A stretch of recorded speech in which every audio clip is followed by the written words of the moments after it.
Friday, June 7th. In France, the Allied armies on the Wagen Line near the River Somme, commanded by General René Altmaier, are pushed south by the German army. Rumors about the cruelty of the SS and the power of the weapons used by the Reich forces spread rapidly among the Allied soldiers, who are beginning to desert their units. The Wagen Line starts to crumble.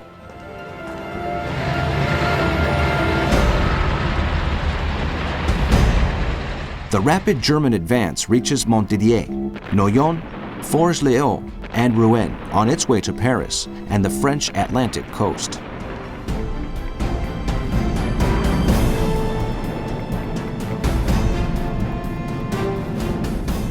In London, the War Cabinet orders all Allied troops still in France, mainly Scots and Canadians, to move back to the west to reach the Atlantic ports so as to be evacuated in Operation Ariel.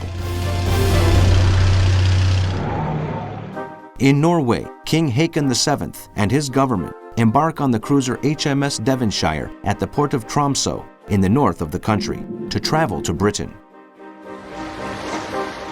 Shortly beforehand, the king addressed the nation over the radio, thanking people for their efforts but calling on them to cease fighting. General Otto Ruge, chief of Norwegian defense, is among those captured by Nazi troops. In the US, the government discusses the idea of introducing conscription.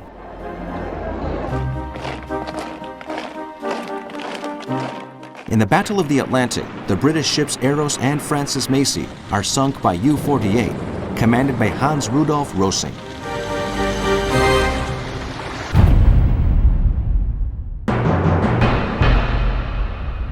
Saturday, June 8th. In Norway, German Navy ships try to prevent the evacuation of the Allied soldiers still remaining in the area. Admiral Wilhelm Marschall, chief of the High Command of the Kriegsmarine, has ordered the start of Operation Juno, and the battleships Scharnhorst, Gneisenau, and Admiral Hipper attack the British ships leaving the Norwegian port of Harstad.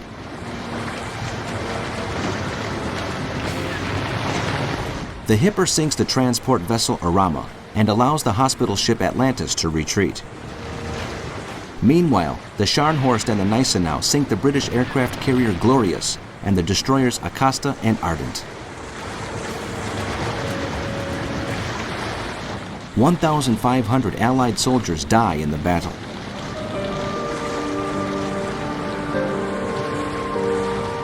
After the withdrawal of all British troops, the port of Narvik comes under Swedish control.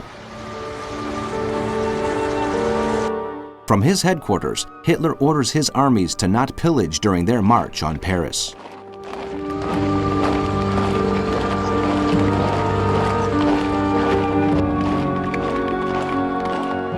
The Germans have taken Rouen, the city of 100 steeples, 100 kilometers from Paris.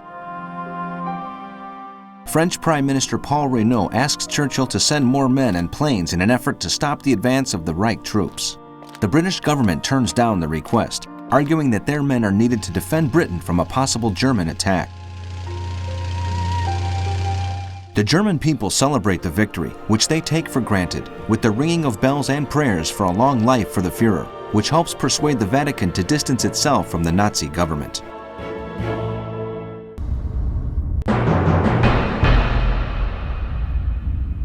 Sunday, June 9th.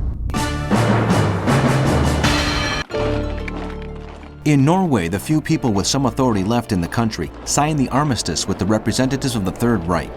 The last Norwegian soldiers that were still fighting in the north have now surrendered. During the Scandinavian campaign, the Allies have lost 6,000 men, an aircraft carrier, and 11 warships, along with several merchant ships and 100 planes. The German army has suffered 3,500 casualties and has lost 13 warships, 6 submarines, and 250 aircraft. In France, the German troops of Army Group B reach the banks of the River Seine and march along the coast heading towards Saint-Valery, Le Havre, and Cherbourg. In the meantime, one section of Army Group A reaches the River Marne, while the other fights in the area of River Reims. The inability of the French command to counter the new German tactics and their lack of belief in victory has spread throughout the army, which is staring defeat in the face. As Maxime Weygand puts it, our army is living its last minutes. What is more, the Luftwaffe has destroyed most of the aircraft of the French Armée de l'Air.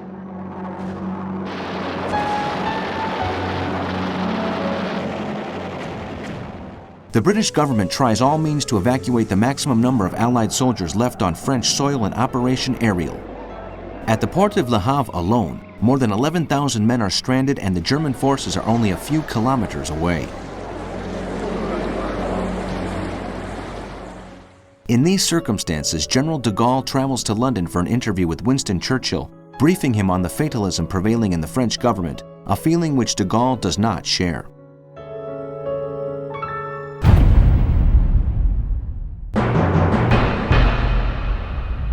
Monday, June 10th. Italy declares war on France and Britain.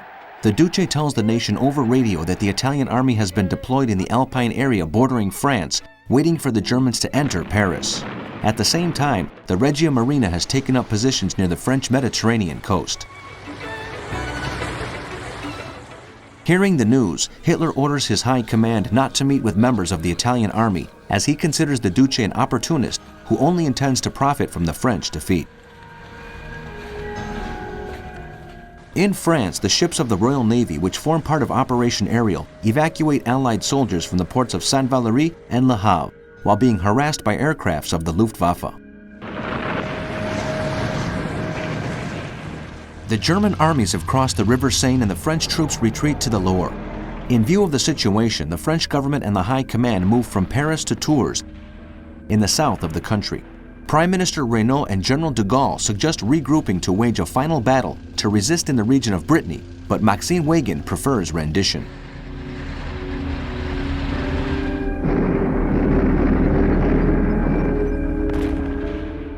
In London, Churchill's government, as a preemptive measure, orders the arrest of all Italians between 16 and 60 who have lived in the country for less than 20 years.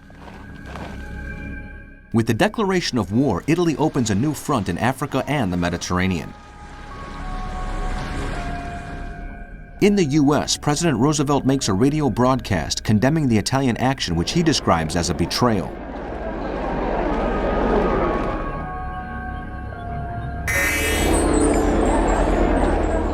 The governments of Canada, Australia, and New Zealand declare war on Italy.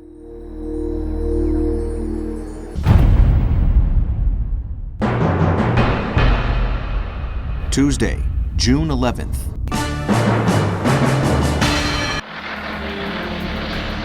Winston Churchill travels to Briare to the south of Paris near Orleans, where he meets with Prime Minister Reynaud, Marshal Pétain, and General Maxime Weygand, among others.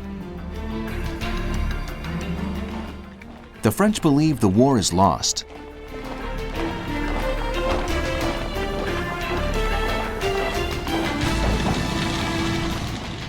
The British Prime Minister makes a request to Admiral François Darlan to safeguard the French Navy and advises Weygand to turn Paris into a fortress.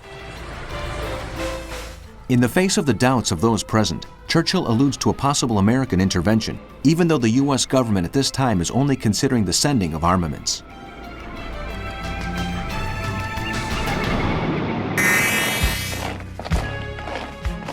The German army has occupied Reims and is only 60 kilometers from Paris.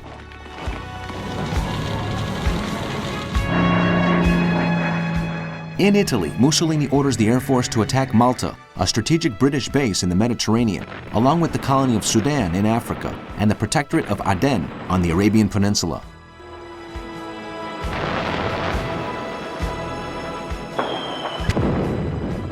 In retaliation, during the night, the RAF bombs the Fiat factory in Turin and Italian bases in Libya and Eritrea.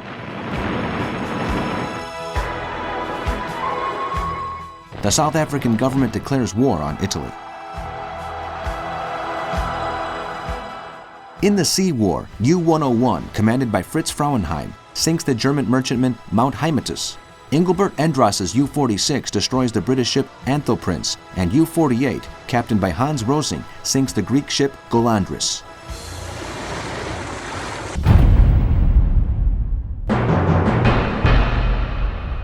Wednesday, June 12th. Winston Churchill leaves France for London. During the flight, he is able to see for himself the port of Le Havre ablaze as a result of German attacks. Some German divisions are only 20 kilometers away from the French capital, and most of the French government believes it has no choice but to surrender. General Maxime Weygand, chief of the armed forces, orders the military governor of Paris, General Pierre Herring, to declare Paris an open city in order to avoid its destruction by the Luftwaffe. The unstoppable advance of German forces continues through French territory. The soldiers defending Sainte-Valery and 12 generals surrender to Rommel's men. Meanwhile, Heinz Guderian's panzer units take Chalon-sur-Marne.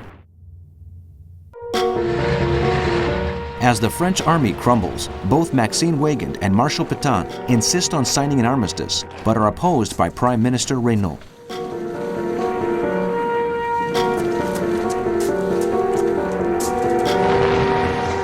On the Mediterranean front, the British Navy bombs the Libyan port of Tobruk, controlled by the Italians. At the same time, RAF aircraft attacked the industrial heartland of Turin and Genoa. Meanwhile, Italian planes bomb the French city of Lyon. Egypt breaks off diplomatic ties with Italy, while South African Air Force attacks Italian military targets in Ethiopia. There is no let-up in the struggle for control of the seas, and close to Crete, an Italian submarine sinks the British cruiser Calypso. U-101, commanded by Fritz Frauenheim, sinks the British ship Earlspark, and U-46, captained by Engelbert Endras, destroys the Barbara Marie and Willowbank.